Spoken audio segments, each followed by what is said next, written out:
Hello बच्चों, आज हम आपको जो बोर्ड परीक्षा में बड़ा ही महत्वपूर्ण बोर्ड परीक्षा के लिए बड़ा ही महत्वपूर्ण होते हैं, ये यहाँ पे लिख दिया हमने। नाइट्रिक अम्ल के निर्माण की औद्योगिक विधियाँ हैं।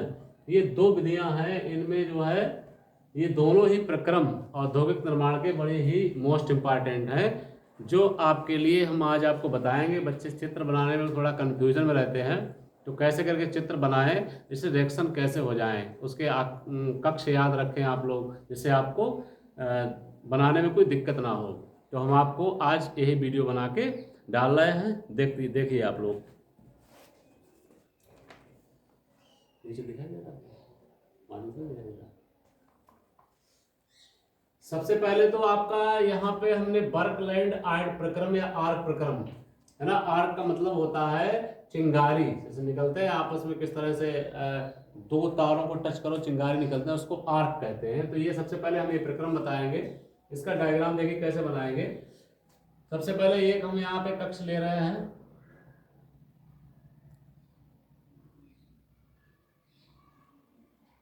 देखिए सबसे पहले हमने एक कक्ष लिया, बनाया, और यहाँ पे एक पंप है।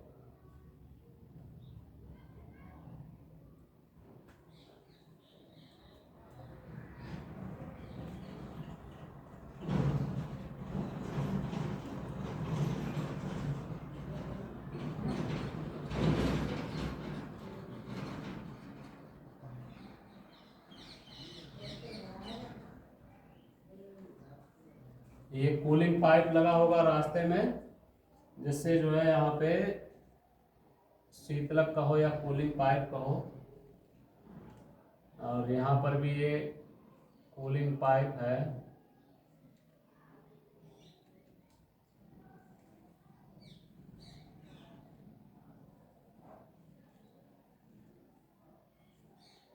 ये कूलिंग पाइप लगा होता है यहाँ पर।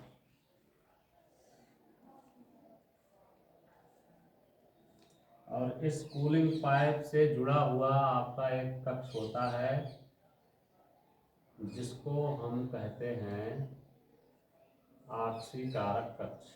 ये हमारा आक्सीकारक कक्ष होता है, ये वाला।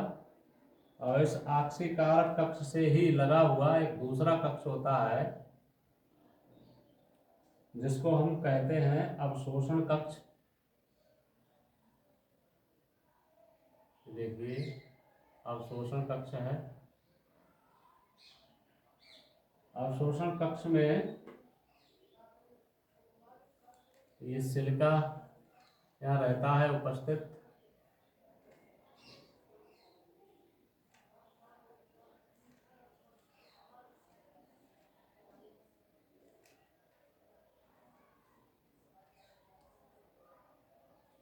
ऊपर से इसमें एक टंकी लगी रहती है जल के लिए।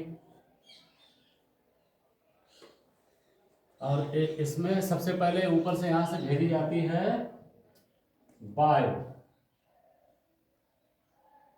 यहाँ पे वायु भेजी जाती है।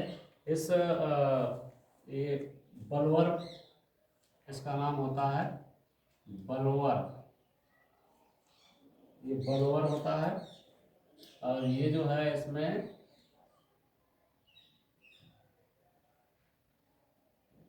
प्लेटिनम के इस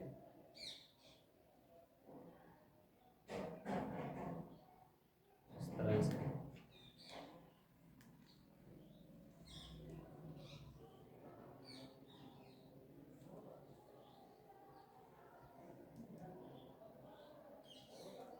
सॉरी प्लेटिनम नहीं, कापर की राड लगे होते हैं, कापर के इलेक्ट्रोड लगे होते हैं। यहाँ लिख दें हम कापर इलेक्ट्रोड। कापर के इलेक्ट्रोड्स लगे होते हैं। और इसमें जो है यहाँ से वायु में नाइट्रोजन और प्लस O2 यहाँ भेजी जाती है, नाइट्रोजन और O2। तो यहाँ जब आते हैं उत्प्रेरक कक्ष में, तो ये रिएक्शन कर बैठते हैं, या ये विद्युत आर्क निकलती है यहाँ पे, विद्युत आर्क, विद्युत आर्क। जो कि यहाँ से निकल करके यहाँ आती है। आयन 2 और O2 आपस में रिएक्शन करते हैं तो आयनो नाइट्रिक ऑक्साइड बनाते हैं। नाइट्रिक ऑक्साइड ये चल करके यहाँ आती है। रास्ते में यहाँ शीतलक पाइप लगा होता है, तो शीतलक पाइप की सहायता से, यहाँ लिखते हैं हम शीतलक पाइप की सहायता से, देखिए यहाँ पे विद्युत आर्क निकलता है तो ये गर्म हो जाना स्वाभाविक है। तो ये आयन O डायरेक्ट यहाँ आती है तो यहाँ पहले से ही O2 उपस्थित रहती है, तो यहाँ रिएक्शन हो जाती है। आयन O और प्लस यहाँ पे आयन O प्लस O2 की रिएक्शन हो जाती है, तो यहाँ पे ये बनता है 2NO2, यहाँ 2 से गुणा कर देंगे। तो ये आपसी कारक कक्ष होता है, ये आपका उत्प्रेरक कक्ष है। कक्ष भी लिखते हैं हम आपको, उत्प्रेरक कक्ष। ये तो शीतलक है, ये अवशोषण कक्ष है, सॉरी आक्सीकारक कक्ष। ये आक्सीकारक कक्ष है, आक्सीकारक कक्ष। ये अवशोषण कक्ष है, अवशोषण कक्ष है। तो यहाँ आयनो 2 जो है यहाँ से जब निकल करके इस वाले कक्ष में आती है तो यहाँ ऊपर से जल गिरता रहता है, तो आयनो 2 जल के साथ जब रिएक्शन करती है तो HNO3 यहाँ पे बन जाता है, जिसको हम एक ग्राही में एकत्र कर लेते हैं। यहाँ ग्राही लगा होता है पास में ही,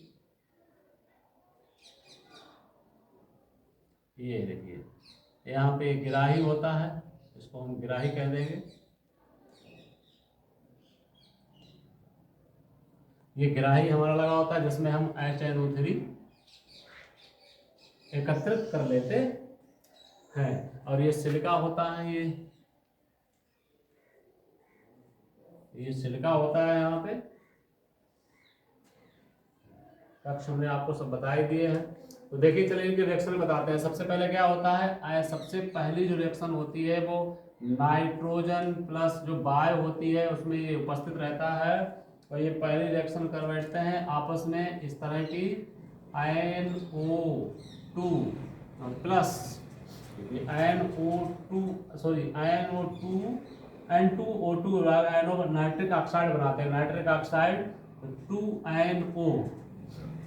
2NO यहाँ बना लेते हैं, ये यानी आयनो बना लेते हैं। और उसके साथ में यहाँ पे ऊष्मा भी निकलती है, और ऊष्मा निकलती है लगभग में ऊष्मा का अवशोषण होता है, निकलती नहीं, सॉरी 43.2 कैलोरी यहाँ पर ऊष्मा का अवशोषण, कैलोरी इतनी ऊष्मा जो है अवशोषित होती है। और फिर उसके बाद में दूसरी रिएक्शन देखिए, ये जो नाइट्रिक ऑक्साइड यहाँ से आती है शीतलक पाइप की सहायता से होते हुए अवशोषण कक्ष आक्सीकारक कक्ष में पहुंचती, तो यहाँ ऑलरेडी जो O2 है तो ये आयन O जो है यहाँ रिएक्शन कर बैठती है O2 से, तो बना लेती है आयन O2। आयन O2 के लिए 2NO2 होना बहुत जरूरी है।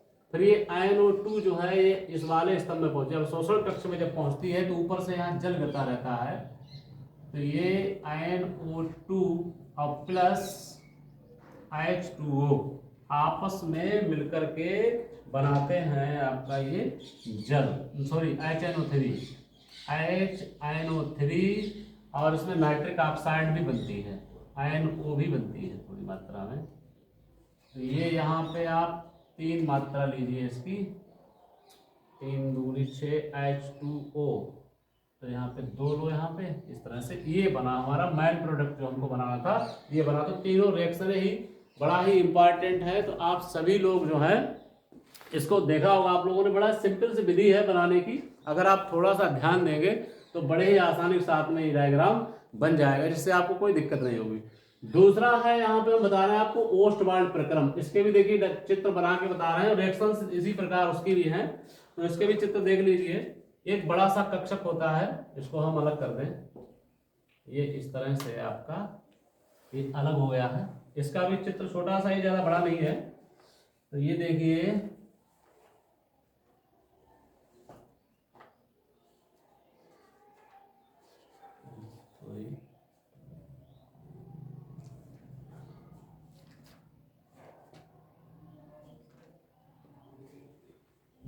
इस तरह से देखिएगा।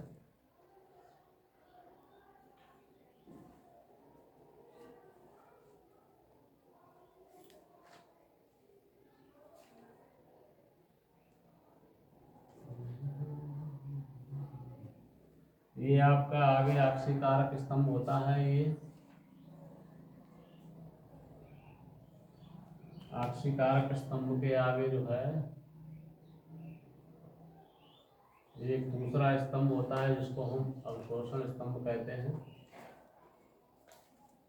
ये देखिए, तो ये भी बड़ा ही सिंपल है, कोई ज़्यादा दिक्कत नहीं है। इसको भी बनाने में हमें लग रहा होगी आपको। तो ये देखिए, यहाँ से जो है ये NH3 और बाय भेजी जाती है। NH3 और O2 यहाँ इसमें जो है भेजी जाती है। और ये यहाँ से, सॉरी गलत हो गया थोड़ा सा, ये जो है यहाँ से डायरेक्ट, यहाँ से ये यहाँ पे आती है। और यहाँ से ये दोनों का मिक्सर आता है। तो मिक्सर आ जाने के बाद में ये सब जाता है यहाँ से, और ये आपसीकारक कक्ष में यहाँ पहुँचता है। आपसीकारक कक्ष में जो यहाँ पहुँचता है तो ये डायरेक्टली जो है यहाँ पे पहुँचती है इस वाले में। तो देखिए, दोनों के रिएक्शंस बता रहे हैं हम आपको। पहले थोड़ा इसमें बना दें। इसमें ये उत्प्रेरक कक्ष होता है, उत्प्रेरक कक्ष ये वाला, और ये आपसीकारक कक्ष होता है, आपसीकारक कक्ष। और ये होता है आपका अवशोषण कक्ष। ये होता है आपका अवशोषण कक्ष। और नीचे ये देखिए आपका यहाँ पे HNO3 इकट्ठा होता रहता है। HNO3 यहाँ इकट्ठा होता रहता है। इसमें ऊपर से देखिए एक टंकी लगी रहती है पानी के लिए। इस तरह से ये पानी गिरता रहता है ऊपर से। और इसमें जो है क्वार्टज पत्थर भरा रहता है। ये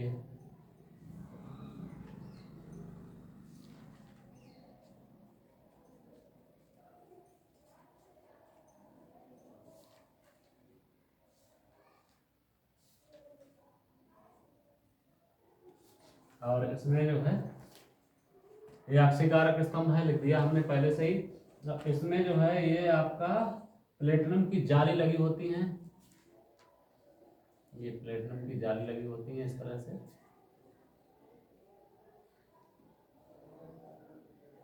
इस तरह से जो है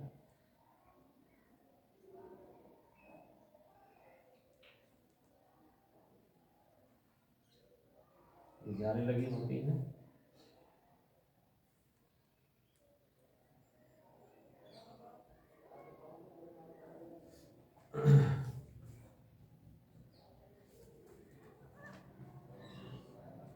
तो यहाँ से जब NH3 और O2 जाते हैं तो पहली रिएक्शन देखिए क्या होती है बच्चों। पहली रिएक्शन इसमें जो है आपकी ये होती है कि NH3 और प्लस ऑक्सीजन जब जाती है, क्योंकि उत्प्रेरक यहाँ पे Pt है उपस्थित, तो ये रिएक्शन हो जाती है आपकी NO बन जाती है। इसमें NO नाइट्रिक ऑक्साइड बनती है। और नाइट्रिक ऑक्साइड में इसमें H2 निकलता है। तो बैलेंस अपने आप कर लीजिएगा। यहाँ पे हम 4 6H2 यहाँ बन जाएंगे, 4 3 12 6H2। दूसरी रिएक्शन क्या होती है, ये आक्सीकारक कक्ष है, इसमें O2 पहले से ही होती है। तो ये NO जो बनी है आपकी NO2 से रिएक्शन कर जाती है और फिर बना लेती है NO2। ठीक है, तो इसको आप देख लीजिएगा। NO प्लस O2 से रिएक्शन कर जाती है तो ये बनता है NO2। 2NO2 यहाँ करना पड़ेगा, तभी बैलेंसी होगी यहाँ पे 2NO2।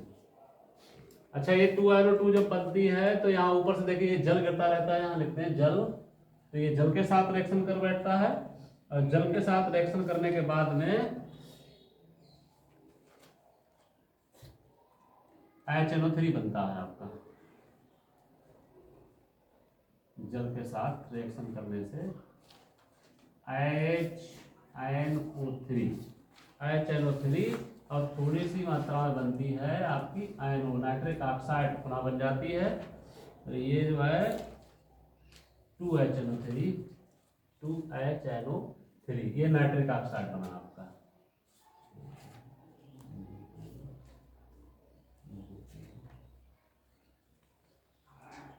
निकलेगा, तेल लेना पड़ेगा पहले से सही। तो ये 3 ठीक है। तो देखिए यहाँ पे सबसे पहले ये आपका उत्प्रेरक कक्ष होता है और उत्प्रेरक कक्ष के बाद में फिर आपका ऑक्सीकारक कक्ष होता है। उसी प्रकार बिल्कुल सेम, ज्यादा तो हटा नहीं है, थोड़ा सा दिक्कत है इसमें। 4 कक्ष थे, यहाँ शीतलक पाइप लगा हुआ था। शीतलक पाइप की जगह देखिए ये काम कर रहेगा यहाँ पे शीतलक पाइप का। तो देखिए यहाँ पे दूसरे कक्ष भाई ऑक्सीकारक कक्ष है, इसमें 2NO + O2 = 2NO2 बनता है। फिर ऊपर से जल गिरता रहता है, जल के साथ रिएक्शन हो जाती है। यहाँ HNO3 ग्राही के रूप में एकत्र हो जाता है। ये ग्राही का काम कर रहा है, नीचे यहाँ पे इकट्ठा हो जाता है और जो भी बाकी होती है वो सब चीज यहाँ से अपशिष्ट पदार्थ होता है वो यहाँ से निकल जाता है। इस तरह से यहाँ टंकी लगी रहती है ये, तो ये अपशिष्ट पदार्थ यहाँ से निकल जाता है। ये 3 रिएक्शंस हैं इसमें। तो ये आपको बनाने में कोई दिक्कत नहीं होगी, क्योंकि हमने आपको जो है बड़ा ही अच्छे तरीके से बता दिया है। कोई भी दिक्कत अगर हो तो आप कमेंट करिएगा, हम आपको पुनः बता देंगे। तब तक के लिए आप स्क्रीनशॉट ले सकते हैं, हट गए हैं, आप इसका स्क्रीनशॉट ले लीजिए।